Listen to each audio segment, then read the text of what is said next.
There's high media contingent ahead of Pistorius' appearance, and linemen horrified by the latest violence at the Marikana mine. I'm Debo Changela with this news update. There's a high media contingent at the Pretoria Magistrate Court ahead of a Paralympian athlete Oscar Pistorius' brief appearance. Court proceedings are expected to last less than an hour. Pistorius faces a charge of premeditated murder for shooting dead his model girlfriend Riva Steenkamp on Valentine's Day at his house in the Silverwood estate east of Pretoria. He was released on R1 million bail. Lila Magnus reports. In his affidavit, Pistorius presented to court during his bail hearing.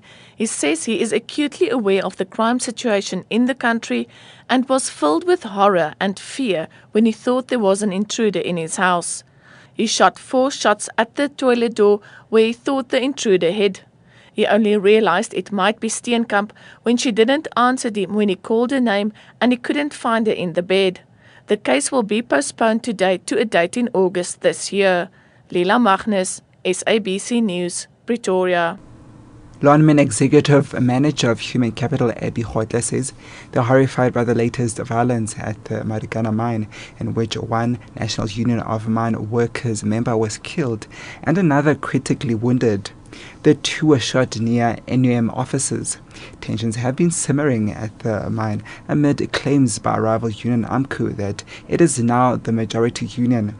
A total of 44 people were killed in last year's violence.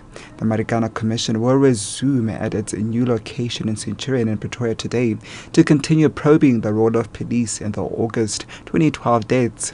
Hoytler says it's time for the violence to come to an end. We call on all our stakeholders, in particular all our unions, to exercise the necessary leadership and to be unequivocal in condemning murder and the use of violence. This is not how things are run, and therefore we want to call on every one of us to exercise the leadership that's required, and let's condemn the senseless killing.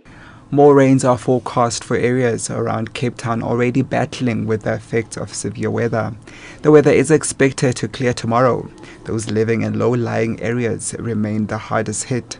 A resident of the Europe informal settlement in Gule to Nozipo Jack says it's been a tough few weeks. In such a situation, I don't know what to do because I am unemployed and survive on my child's grants. And University of Free State Rector Professor Jonathan Johnson has received the Education Africa Lifetime Achievement Award in York. The renowned educator has been honored for his extraordinary work in helping South Africa triumph over the bitter legacies of its past. Past recipients include Sir Bob Geldof, Sir Richard Branson, Emeritus Archbishop Desmond Tutu, and former New York Mayor David Dickens. The non-profit Education Africa helps disadvantaged South Africans access high-quality learning for a skills-based global economy. Professor Johnson had this to say when he received it. I'm very grateful for the recognition, not for myself so much as for the really hundreds, thousands of ordinary South Africans in the education system who work against great odds, to give children, particularly poor children, a shot at a decent life. Those are really the people, I call them the moral underground, the people who, despite what may or may not happen in government, actually give our children a chance.